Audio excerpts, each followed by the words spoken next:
देव हैकल मजदूरों की, जिनका कद आम इंसान से 50 गुना ज्यादा था।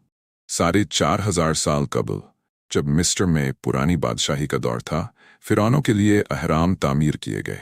उनका अकीदा था कि मौत के बाद जिंदगी है और अहराम रूह के लिए एक महफूज रास्ता है। लेकिन इन अहरामों की तामीर में सिर्फ इंसान शामिल नहीं थे। कहा जाता है कि देव हैकल मेहनतकश, बहुत बड़े और मजबूत जिस्मों वाले, इस अजीम मंसूबे में शरीक थे। उनका कद इतना बुलंद था कि वो पूरे महलों से ऊंचे नजर आते। इन देव कामत इंसानों को कुदरत के मुहाफिज कबीलों की औलाद कहा जाता है, जो देवताओं के हुक्म पर इंसानों की मदद को आए थे। ये देव पैकर मजदूर बहुत बड़े पत्थरों को बासानी उठा लेते थे, जिन्हें आम इंसान कई दिनों में हिला भी न पाए। कहा जाता है कि अजीम अहराम में 35 लाख पत्थरों के टुकड़े इस्तेमाल हुए, और ये देव हैकल अफराद एक वक्त में कई पत्थर उठा सकते थे। लेकिन वो अकेले नहीं थे। माहिर इंजीनियर, मिमार और कारीगर यानी आम इंसान भी उनके साथ काम करते थे।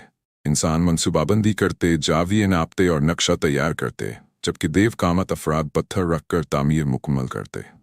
ये एक मिसाली इश्तिराक था, ताकत और इल्म का हसीन इम्तिजाज। फिरौन समझते थे कि ये इत्तेहाद देवताओं को खुश करेगा और उनकी रूह को हमेशा की हिफाजत देगा। आज भी जब हम इन अहरामों को देखते हैं तो सोचते हैं, क्या वाकई इंसान ये सब अकेले कर सकते थे? कुछ इसे सिर्फ कहानी मानते हैं, लेकिन कई मुहक्किकीन मानते हैं कि इनमें कोई ना कोई हकीकत जरूर छुपी है। ये कहानी हमें सिखाती है कि जब ताकत और इल्म एक हो जाएं, तो नामुमकिन भी मुमकिन बन जाता है।